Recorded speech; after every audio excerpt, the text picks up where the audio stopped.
Hi guys, it's Trevor Tolliver here, and you're listening to the Blue Day podcast.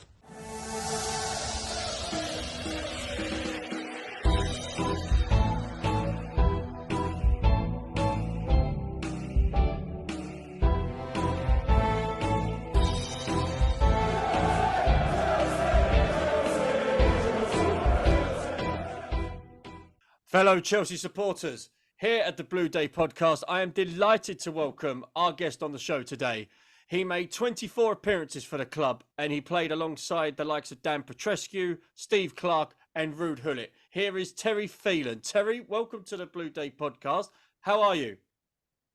I'm great, thank you very much here in Bangalore in India. It's just raining now, so it's taken a little bit of that hot, humid heat out of the air. And I've just come out of the gym, believe it or not. So I'm here speaking to yourself regarding Chelsea and topics regarding myself at Chelsea. So yeah, I'm really pleased that I'm still remembered at Chelsea. You were fantastic.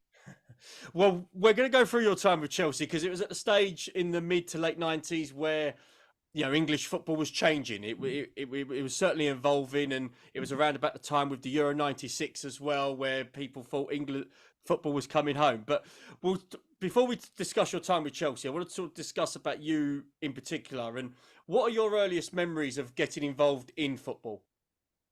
Well, obviously, again, like probably a lot of people my age at 56 years of age, is playing on the streets, in the back streets, in the back alleyways, the back entries of Salford, Manchester, and Sligo in Ireland.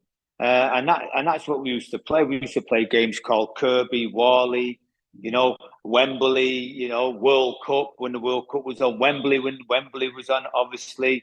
If you had no friends to come out and play, you'd play Kirby. It'd be you and the Kirby, you throw the ball against the Kirby, it'd come back to you, catch it on your chest, you fire, you give yourself points. You always tested yourself. If there was no one to play out, you played against the wall. And I used to call it me and the wall. It's not because I didn't have no friends. It's just because they didn't want to play football with me, because I was probably a little bit too good for them. But no, it was absolutely brilliant. And you learn about yourself an awful lot. When you've got to come up with different ideas and different topics on the streets.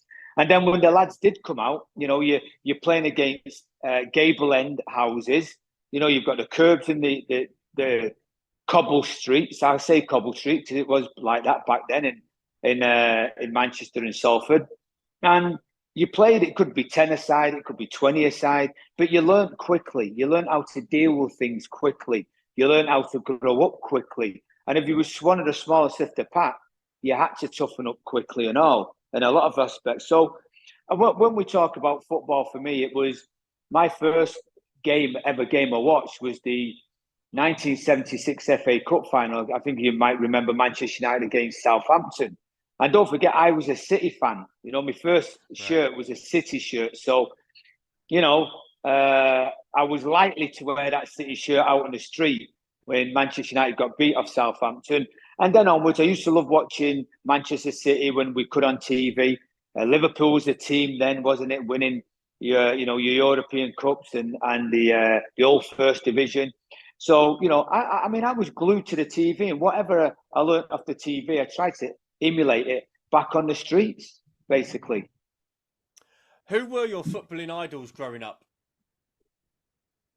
Oh, well, listen, we didn't have a lot to look at, really, did we? We had Match of the Day. I watched anybody. I watched everybody. We had Match of the Day, and we had a show called Kickoff with Elton Wellesby on, I think that was on ITV then, So we didn't get a lot of football. If it was, obviously, I love watching Liverpool. I love watching Dennis Stewart at Manchester City, Peter Barnes when he was at Manchester City, obviously Brian Kidd when he come back. I think Dennis Stewart was one of mine. But for Liverpool, you can go through Alan Hansen. I used to love watching Liverpool playing all because they was fast, fluid, wonderful football players. Graham Souness, Ian Callaghan. I can go on and on and on and on. Ray Kennedy, Alan Kennedy, Ray Clements. But then when you look at the City side, when Trevor Francis come for £1 million, Steve Daly come for £1 million, Man City was spending money back then and all. They was the table toppers and spending money there. But yeah, and then internationally, obviously, it was the Brazilian Socrates, there, Falco Junior, Zico. I think it was that time and all, and then obviously Diego Maradona come on the scene. So a lot of good sides, and anytime the big clubs like Chelsea and Tottenham played on TV, I was always glued to it. So I was just a lover. I was just a lover of football. I just watched any type of football, what was on TV.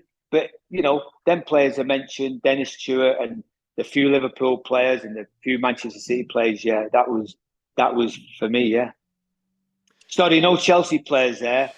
No, that's for. Ray Wilkins was obviously a fantastic player when he was at Chelsea.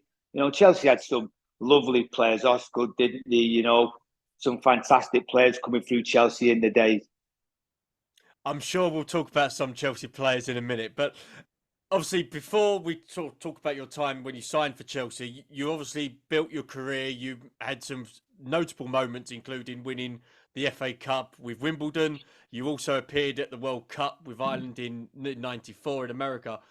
In '95, you was playing for Manchester City, as you said.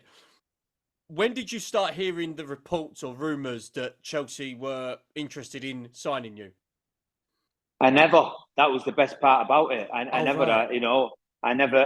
had any inkling I was going to leave Manchester City. If I'm really honest, I never wanted to leave Manchester City. I was comfortable there. I think I had an hamstring injury, and I was getting over that, and I was looking to get back in the side. And then one day I get called into the office out of the treatment room. Listen, we're selling you to Chelsea. I said, well, I don't really want to go to Chelsea. I'm settled in Manchester. I'm playing for my boyhood club. Why do I want to leave? I want to be part of, this generation, no matter where it goes. And it was, sorry, Terry, Chelsea have made a bid for you. We need to take the money. We're a little bit strapped for cash. And we'd like you to think about it and take the offer. And at the time, I weighed it up and I said, listen, there was a few other clubs coming for me, but I met Glenn Hoddle and Gwyn Williams, and they said, "Listen, we're going to rebuild here." And I heard that at Manchester City when I first went with Peter Reid, he had this blueprint, and we wasn't far off. We was 2 or 3 players off. So I thought, you know what? Ironic. I thought, yeah, I'll go down to Chelsea. They told me the players who was bringing in. They identified myself as a wing back, getting up and down there. And that's what Glenn wanted. And I said, you know what, Glenn? I love watching you as a Tottenham player. I love your philosophy. I love that you want to play football, and bring me down there. I had no hesitation. I was down there within 3 or 4 days. So it was through Glenn, after speaking to him on multiple occasions, you felt, yep, this is the right thing for me, for my career moving forward. Yeah. Yeah. I thought it was he was selling us a blueprint. He said, listen, we're going to be the first ones to start bringing the foreigners in. We're going to bring some good foreigners in. Foreigners who might be, the tail end, but we'll start the blueprint. And I thought, you know what, Gwyn, this is absolutely brilliant. I met the Ken Bates, the owner. Then I said, yeah, this is great. I'm really enjoyed. I knew London anyway. I've been at Wimbledon. So I knew London very well, and I thought, well, why not? It was basically coming back home again, really. Because you signed for Chelsea, the fee I believe was around £750,000. Excuse me. What was your first meeting like? Well, I don't know where the other £250,000 went. Cause I heard it was $1 million, so somebody must have been doing something wrong there. Anyway, but I'm only joking. No. Must have been money in a wallet. Yeah, don't forget. But Dennis Wise was there and all, and Dennis. I remember going out with Dennis for a few glasses of wine, and he convinced me and all, Dennis. And then I met Ken, and he just said, "Look, this is what we're doing. We're in a little bit of a war with things going on upstairs, but you don't worry about that. We trust you. Get down there, get yourself fit, and start playing for the Blues, and you'll be happy." And I went, yeah. I went round the training ground, met the players. Some wonderful Andy Myers, some wonderful young players there. Obviously, John Terry was coming through the ranks then, and Jody Morris, all them wonderful array of talented young players. And I thought, yeah, I love this place. And hopefully I can stay here. Do you remember your first day at Harlington when you had to go training for the first time? Well, yeah, because I had to go into the treatment room because it didn't sound too good. What, we've just paid £1 million for you or whatever it was, and you're injured already. I says, "Oh, you know how it is, guys. You know, I'll get myself fit, no problem." And to tell the truth, I said at Man City, I will not go to a club not being fit because I don't think it's right. And I remember Glenn having a word with, I think it was Alan Ball then, and said, "Look, we'll take him down, we'll look after him, we'll get him fit." But it wasn't the right sign for me to do that. But I went down anyway. The medical staff was absolutely fantastic, brilliant group of lads, wonderful club, fantastic supporters. I mean, what more can I say? Well, we'll talk about your debut, and it was in a game against Newcastle United. It was on the 9th of December 95. Them at the time were competing for the Premier League. They were having a good run under Kevin Keegan. What memories do you have of that game in particular? Well, obviously, Ginola was playing there. He must have been playing there at that time. And Les Ferdinand, they had a wonderful team, a wonderful array of players, and they was bombing on all cylinders. They come down to us. Did we win that game? We did, yes. I believe it was Dan Petrescu who scored the only goal. Yeah. So that just told you what we was made of. And you mentioned in a play there, Dan, who played on the other side, on the right side. Him and Clark, he was always battling for that. I don't remember a lot about it, to tell you the truth. It was just about going out there, like every club I've gone out there for, and pulling my socks up and winning the fans over. Because they were struggling for left backs. Andy Myers was only a young lad there. And, obviously, Tony DiRigo had gone a long time ago, another wonderful left back. He'd gone a long time. So he really struggled. But I remember I could have went to Chelsea before I joined Man City. And I think it was Ian Porterfield was the manager, because they just got Dennis Wise. I think Vinnie Jones went there and Dave Besant went there. Andy Townsend was there. And, Dennis was like, "Terry, get over there." But I think they didn't want to pay the £2.5 million fee, which was an awful lot of money anyway. And I thought it was disgustingly too much. I thought, £1.5 million was enough. But no, I don't really know a lot about the game, to tell you, if I'm really honest. But what I remember is, running out onto the pitch, and we was rebuilding the back end of the goal. I remember that was rebuilding, because we was building the hotel then, and it seemed a bit strange, but it was all about football for me, and getting out there and showing the fans and the manager what he'd laid £750 odd £1 million out for. What were the fans like with you in terms of the reception? Did you feel you got a nice reception? And in terms of, obviously, during your time, what were they like with you? You know what? I get goose pimples. Just brilliant. I mean, I cannot, the pleasure I got running out on Stamford Bridge. Don't forget, I'd played there many occasions. Yeah. And so the fans knew what it was like. I remember playing against Dennis Wise when he went there. And Dennis Wise gave me a little, slap round the cheek, right, feel, and I turned around and went, "Dennis, you're going to be playing against me out there, and you know what I'm like. We was playing for Wimbledon." I said, "There's going to be no messing about then." And I don't know if Dennis went off at half time, or I was picking him out of my pocket. Sorry, Dennis, if you're listening. But, but I just thought the fans was magnificent, and they're still magnificent fans now. I'll always remember Chelsea. It's a place in my heart. I look at plenty of pictures when I got the blue shirt on, and I was very proud. I was very proud to play for Chelsea. I'm very, very proud. Very proud still now that I'd played for Chelsea. Another game that was quite notable that season against Newcastle was in the FA Cup. We drew with them at Stamford Bridge, and then we had to have the replay at St James's Park. It went to the penalty shootout.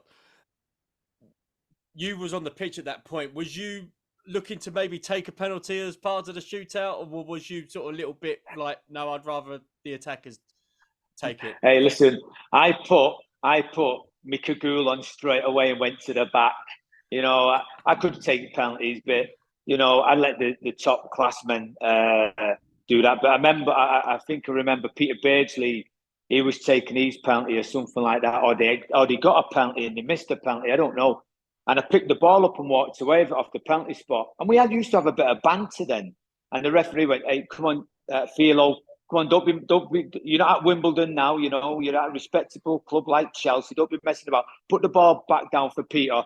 And I think Peter was messing up, and I picked it up again and put it down. And he missed the penalty. I think he missed the penalty, and we went on. I think we went on. I can't remember a lot, to tell you the truth. We went on, and I think we won the game. Yes, I think. Yeah, we did win on penalties. We won the game. Yeah, we did win on penalties. And that was a bit like it was a bit like, to tell you the truth, Man City. We got to the quarterfinals, and we thought we was going to win the FA Cup. I think it was 92 or 90. I think it was 92 or 93.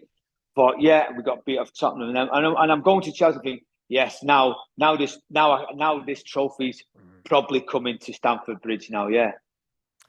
Our form was quite inconsistent, though, around that period under Glenn. You know, we would beat Middlesbrough 5-0, Gavin Peacock scoring a hat-trick, but then a week later we'd lose to Coventry, we'd lose to West Ham.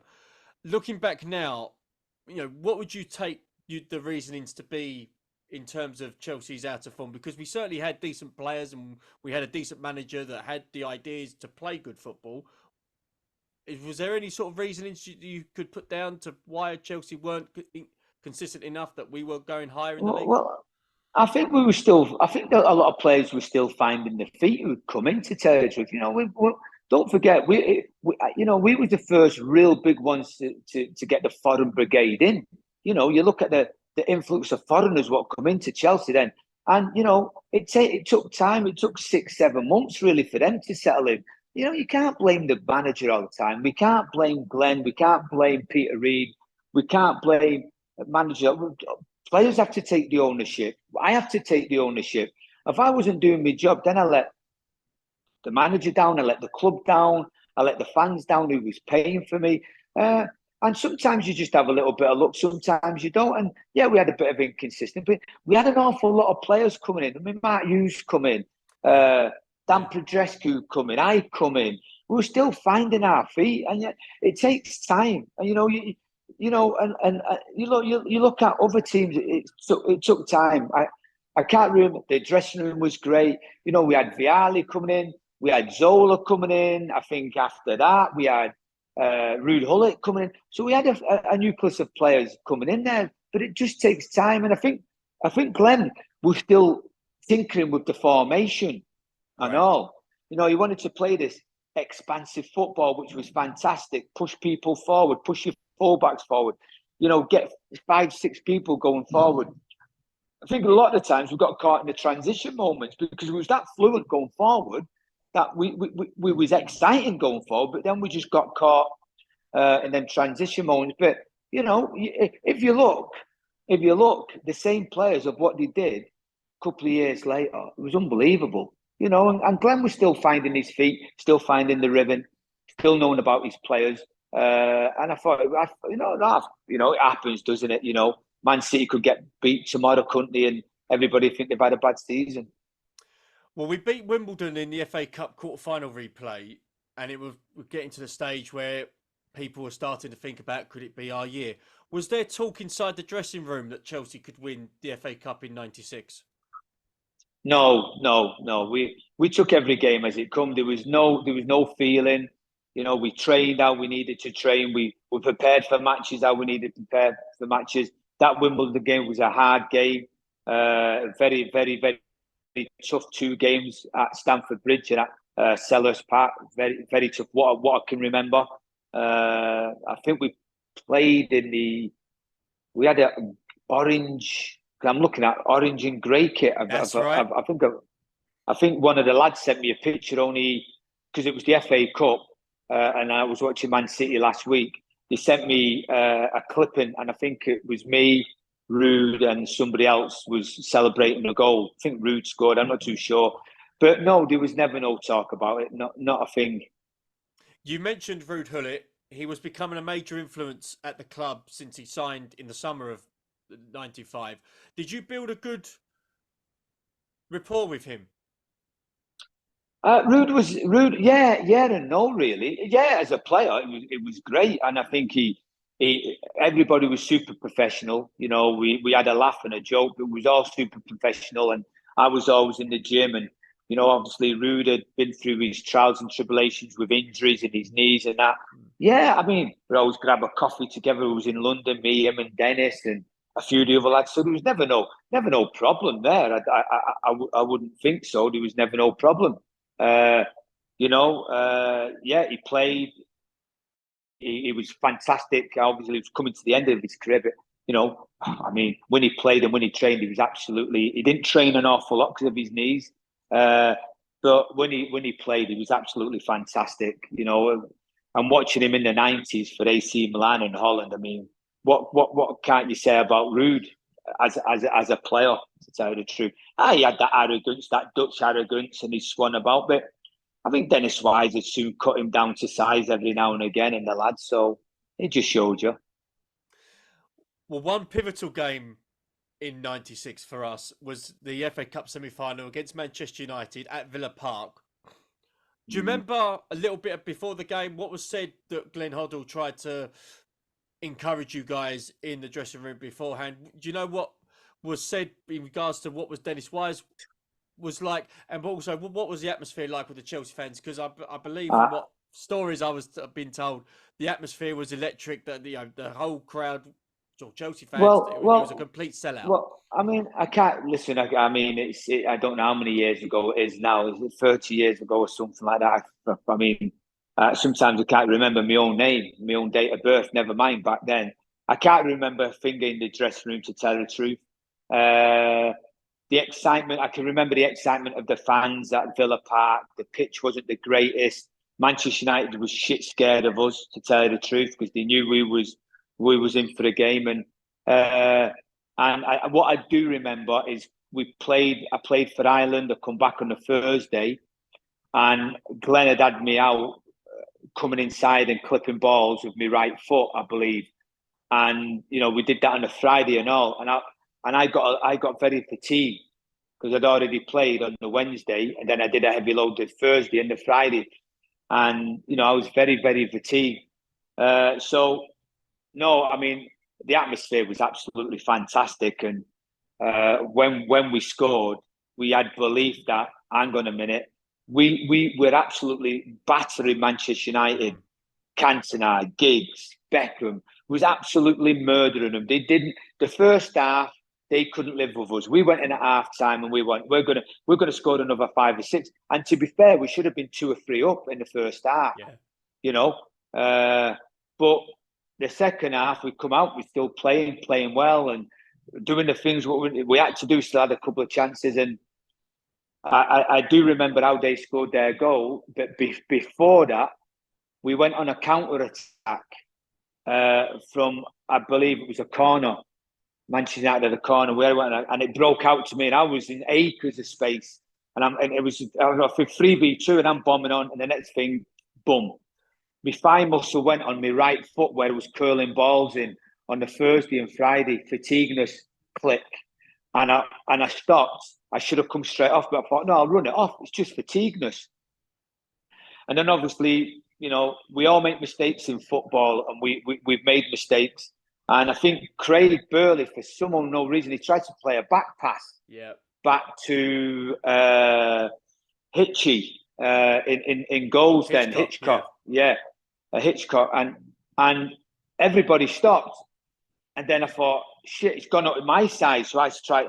If I would have been okay, I would have probably got the ball, because everything was delayed action. I think Beckham scored, and he didn't kick a ball all day, but he scored that goal. I think that was 1-1. I don't know then. I think we got beat 2-1. If I'm right, I can't. And I think everybody was gutted. I was gutted. I think Steve Clark went off, and also he lost his 2 fullbacks. I don't think, did Dan Petrescu play in that game? He didn't, did he? Don't believe so. No. I don't think Dan played in that. I think he was injured and all. I think he got injured on international duty, because I think Steve Clark played right back. I'm sure. I was just going to say, did Glenn want to take you off? Was there a sort of a conversation between you and Glenn at the time that? No, I just had to put my hand up and say, listen, I'm no good. I tried it. and I just had to come off. It was just no good, and I didn't want to make it any worse, So that was me. And the semi-finals, you think quarterfinals, semi-finals, but you're never going to get there again. That was your last involvement that season, because come the summer, Glenn would leave to join the. And can I ask you something? Can I say something? Yes, of course.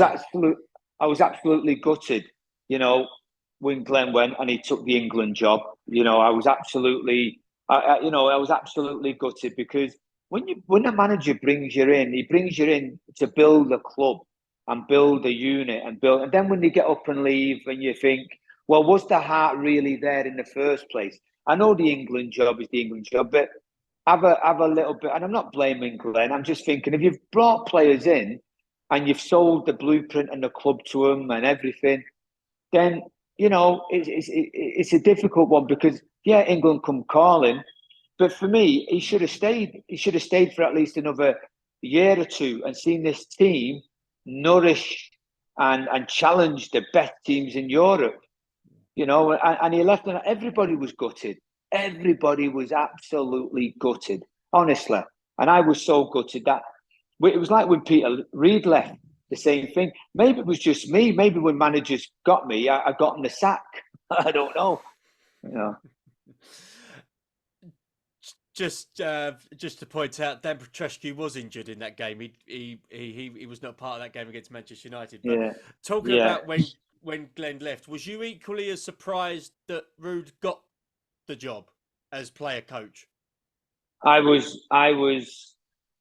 I think everybody was surprised. I think, when I don't think that would ever happen this day and age. I don't care. I don't think that would ever happen. I don't think, nowadays in the Premiership, I don't think that would happen. Obviously Ruud has to change. He has to adapt to certain situations. He has to adapt to players. He knows players. He can't be the friend. Yeah, he had his favourites. And I don't know. He had this persona about him. I think Graham Ricks was the one who took everything. Graham Ricks was the coach. He was the manager. For me, Rico was absolutely fantastic, and Gwyn Williams was brilliant. But for me, I don't know. I think you've got to go out and you've got to get a top manager for that job with the players they had. And that's all I really got to say on that one. Because I remember from talking to people, and when I'm talking about that period in the 90s, I know there was a little bit of rumours that George Graham was linked with the job, that Ken Bates allegedly was talking to George Graham. Was there any rumours amongst the dressing room about who, if it wasn't Ruud, then who could it have been?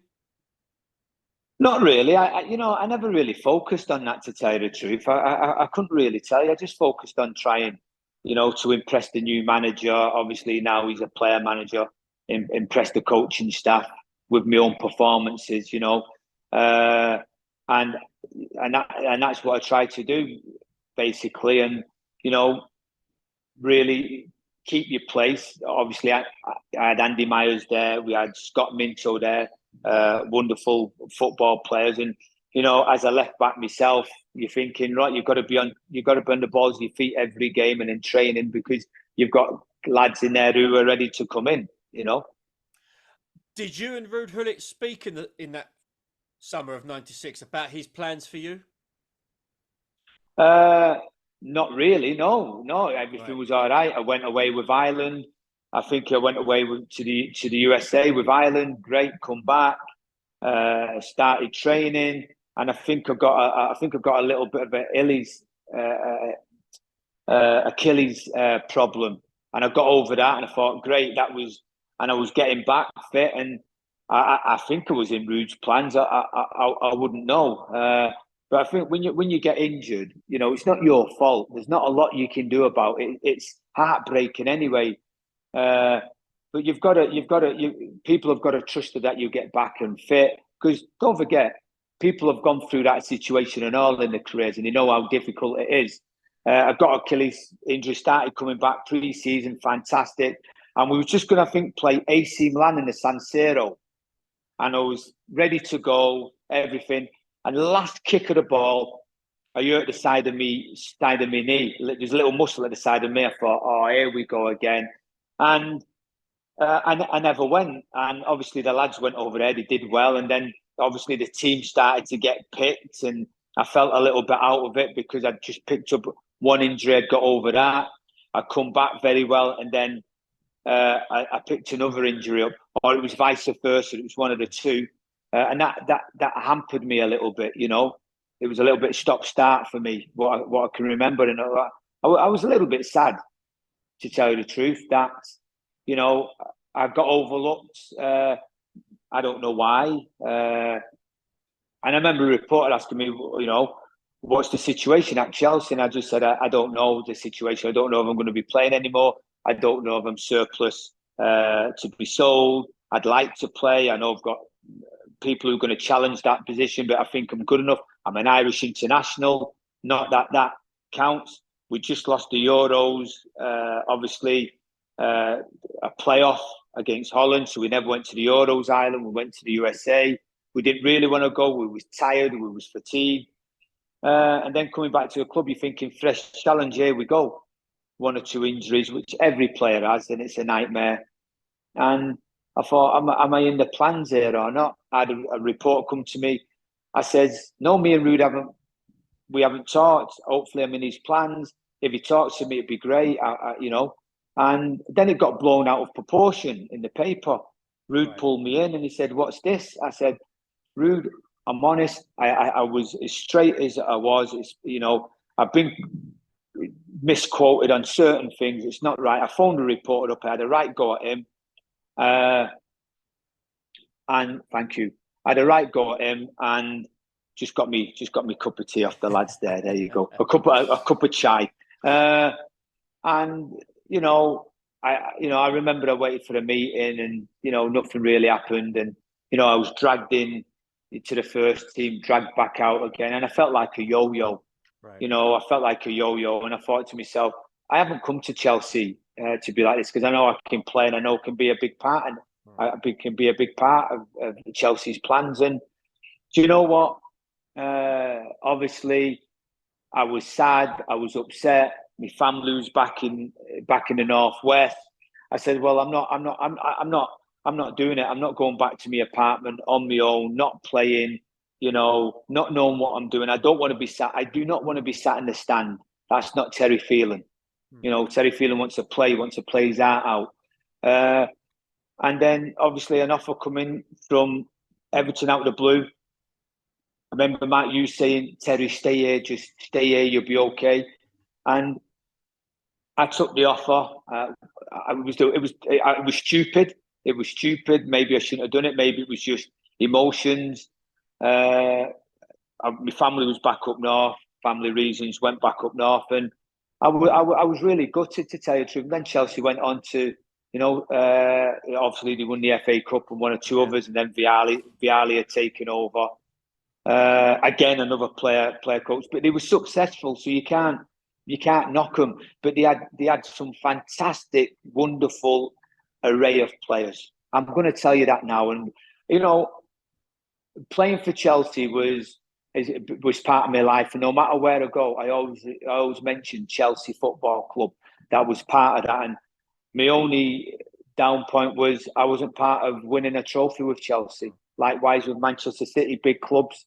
You know, I was really down at that point. I was really down, and then I had to go to another club, prove myself again, and but I was a battler. I had that strength of mind and strength of body to really battle on and show people that, you know, I can still go out and perform at the highest level, which I was doing.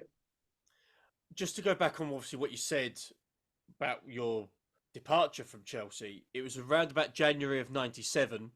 You weren't getting a lot of games, as you said. I think you played in a couple of games against Bolton. You came on against Sheffield Wednesday, I believe, in the Premier League as well. You then went to join Everton for, I believe the fee was around £850,000. Where did the other £150,000 go? It was $1 million. Well, that might have gone in the back pocket, maybe. Yeah, it might have gone into someone's back pocket, but well, it didn't go in mine anyway. You mentioned about one of the factors in terms of the fact that you weren't playing regular football and you had the conversation with Mark Hughes. Was there other players that was sort of coming up to you and said, listen, give it to at least the end of the season? Would you say that it was a little bit listen, I had to think about my island spot and all. That's right. I had to think about the island spot because the World Cup was only around the corner. So I had to think about my island team. I didn't want to be sat in the stand. No disrespect to anybody. I'm not saying I had an ego or was better than anybody who's below me, but I was playing in the Irish side. I was playing well, and I wanted to be still playing in the Ireland side because football was my life. It was my love, and anybody who knows Terry Phelan will tell you when I went on that pitch, I give 150%. There was no messing about. It was the same in training, and I wasn't going to change my methods. And I didn't want to pick wages up to sit in the stand. That wasn't me. That wasn't Terry Phelan. Maybe other players wanted to do that and be happy playing in the reserves, but I wasn't brought into the world not to play football. I was brought in the world to play football, and that's what I did. And I wasn't going to sit in the stand. And anybody will tell you how headstrong I was. And I said, well, I want to play. I don't care where I go and play. I want to go and play football. And I was gutted. Like I was gutted to leave Man City. I was gutted to leave Chelsea. And it still breaks me out a little bit now, to tell you the truth. Really does. I get a little bit sad when I talk about it. But I had some fantastic times at Chelsea. I played some fantastic football, and I'm glad I played along some wonderful players. Now, we could talk about the current day football at the moment, and one topic that people sometimes want to talk about, other times people can't stand, and a lot of people have opinions on it, and that's VAR. Now, we're off the season now. We're obviously going to have a nice little break. We're going to gear up for the new season. But what's been your take on VAR the last sort of few seasons that it's been in existence? Good and bad. Good and bad. If it's used right, it's really effective. If it's used wrongly, it's not effective. And when I say when it's wrongly, I'm a bit dubious with these handballs with defenders. We've seen one in the FA Cup with Walker, Kyle Walker. The referee doesn't know what's going on. He doesn't see it as a penalty. It goes up to VAR. The lad Walker doesn't know where the ball is. His arms have got to go somewhere. He can't jump out of the water like a sea lion, or up into the air like a sea lion. He's got to put his hands up to get that moments and that height. He doesn't know where the ball. And the ball hits his hand. His hand doesn't hit the ball. Penalty. Now, it goes to VAR, and VAR turn around to say to the ref, it's a penalty. But yet the ref has gone, no penalty like kind of thing. Is that to go into VAR? For me, that's dubious. And then on the good things, if you're offside, you're offside. Now, you might be only offside by a millimetre. You're offside, you're offside. As simple as that. And the good things, tackles, late tackles. I think it's stamping that out. I don't mind that.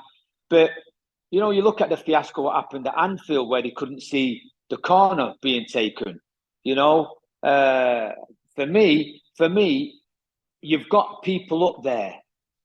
You've got 4 people up there with monitors all over, and they can see. Maybe put an ex-football player up there. I don't know, but for me, they've got to sort it out, and it's got to be a little bit more cleaner and a bit more crisper. Yeah, is effective.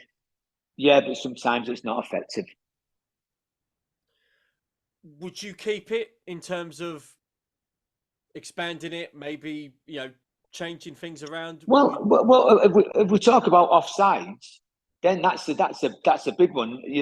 I think it's come in and it's saved a lot of clubs maybe a lot of money from going down or winning a championship or winning an EPL or winning that vital 3 points away from home. And somebody's gone offside, they've scored, it. VAR, great. No, offside. I mean, I don't know. Maybe they have like they have in cricket. I don't know, and it's up to the captains to call. I don't know. I know rugby, they have a bit, is it spoiling the game because it's taking too much time? It's stop, start. But sometimes it doesn't happen. Sometimes it does happen. You look at the goal what Tottenham scored against Manchester City in the Champions League that time, the near post, blatant handball, come off the knee, onto the hand, into the back of the net, no goal. They've got VAR all over the place. So tell me about that then. This is what we're on about. So for me, we can take it or leave it. It doesn't really bother me. But in a good way, it has saved teams from maybe going down or getting beat at that vital point, especially with offsides. Now, I want to talk about today's Chelsea. We've got a new manager again with Mauricio Pochettino. There's been plenty of changes. There's going to be more changes coming. What's been your take on Chelsea of 2023? I feel sorry for the fans. The fans go there every week, 50-odd thousand every week, paying the money. They want the money to be spent well. They want to see superstars coming in there. I think there's players been bought which wasn't by the manager before. Obviously they've got an owner coming in there, splashing the cash, which is great. But you've got a surplus of players there. A manager's got to come in. He's got to keep a lot of players happy. He's got to keep players what maybe he doesn't want, and he's got to try and get rid of them. And he's got to clean that dressing room up. He's got to clean it up. I mean, if we look at Thomas, absolutely fantastic what he did. They get beat off Shakhtar Donetsk in the Champions League. I think it was 1-0 over there, and everything is blown out of proportion. Why they got rid of him, I don't know. I wouldn't know. I don't know the reasons inside of Chelsea why that happened. Obviously, they bring in another manager in. It doesn't quite work out. That manager spends 250,000 or whatever, 250 million. And then they bring another manager in, and they bring another 300 million of players in, And I wonder where these players have come from and what they're actually, how, a squad of 40 are going to play, and they've spent, God knows how much money. That's the disappointing part, and they've been no better off. Where did they finish in the league? 12th. That's what you got to ask yourself. Yeah. 12th. This is Chelsea, by the way, who spent something like, God knows, 500-600 million, maybe. Yep. Is that right? Am I on that? Am I on that figures? Yep. Think about the back. Think about the cost of the full backs and centre backs was 300 million alone.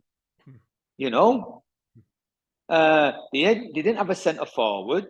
Conte was injured. And I just think, it must be the only industry in the world where people go out, they spend all this money, but yet they finish outside the top 10, and they must like throwing money away.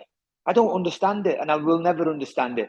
Surely there's got to be some due diligence done on what players are going to fit the model of Chelsea.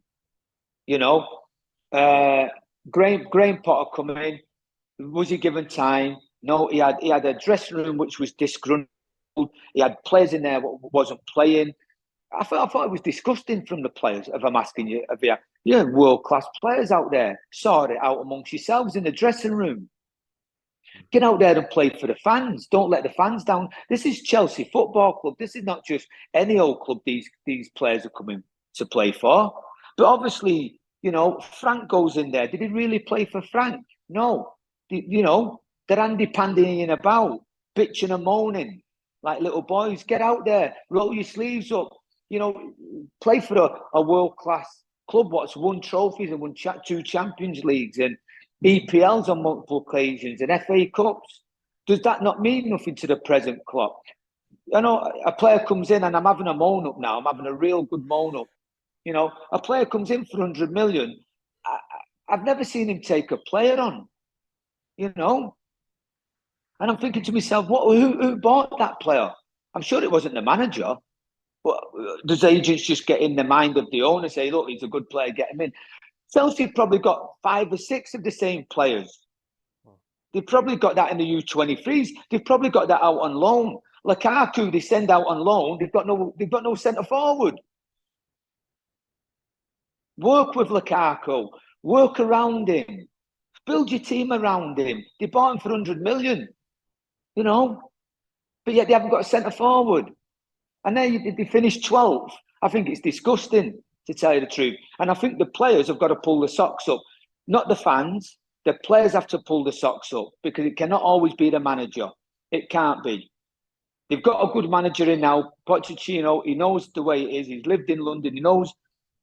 He's done absolutely well at Tottenham. He's been at Southampton. He knows where the land lies. And he's got to go in there. He's got to clean that club up, and he's got to clean it up quickly. Because we want Chelsea up there challenging with the best. They do not need to be down where they're down. That's like being relegated, to tell you the truth. And, hey, listen, will the players be okay with it? They'll go on holiday. We're okay. Blah, blah, blah. I think it's absolutely disgusting where Chelsea finished.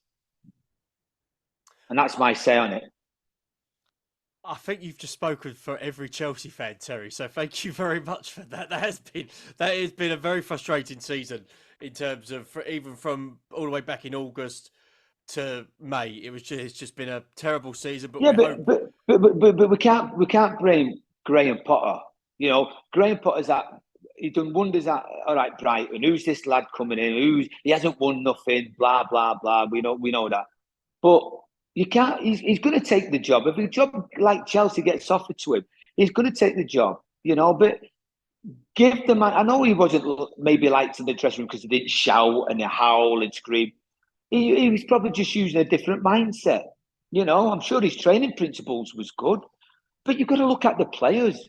I sound like Roy Keane, my Irish buddy. You've got to start looking at the players, haven't you? Really. Yeah.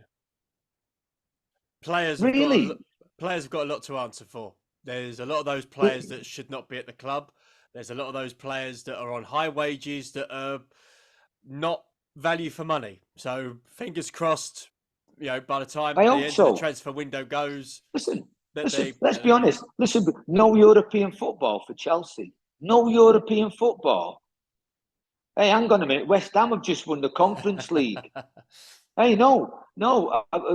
Arsenal are in the Champions League. They come second. They had a bleep. Tottenham. But Chelsea, I mean, we don't want to, and I say we don't want to be the laughing stock. We don't want to be that. We don't want to be that club what spends £1 billion on players but just go nowhere. Come on, lads, let's get this sorted out. Get the fans back in there. The fans will sing the songs. Get pre-season done. Pull your socks up, players. If you're listening to me as an ex-player, you might say, I don't know nothing, but let me tell you something now. It's a wonderful club. They've got wonderful supporters. They've got a manager who's going to come in now and play attractive football. It's up to the players now to start doing the business. Could not have said it better myself, Terry. Fantastic. Last question, Tel. And again, thanks for coming on to the show. How do you look back on your time at Chelsea Football Club?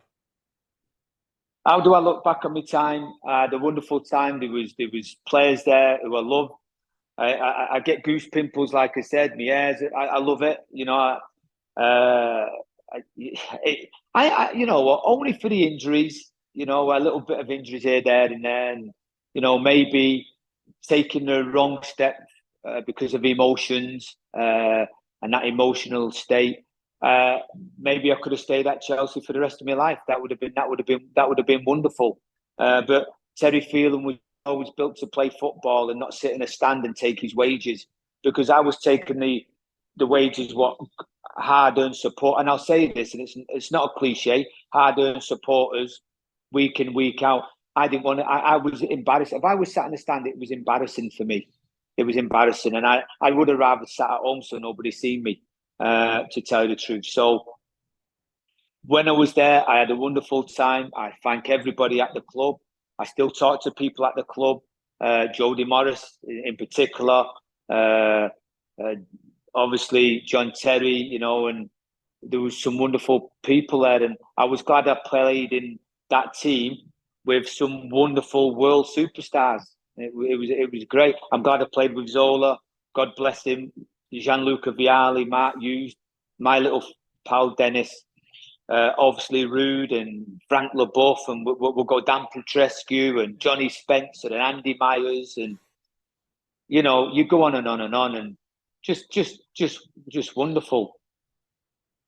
Well, Tel, it's been wonderful to have you on the show. Thank you so much. It's been very much appreciated. Hope things are well back over in India, and it'll be great one day to see you back at the bridge real soon.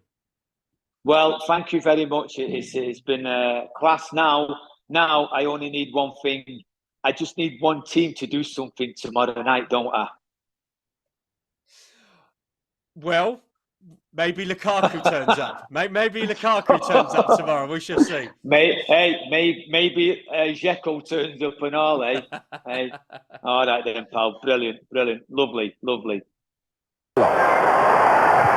there's Terry Phelan coming in, almost making an amazing impact. His first touch, Chelsea.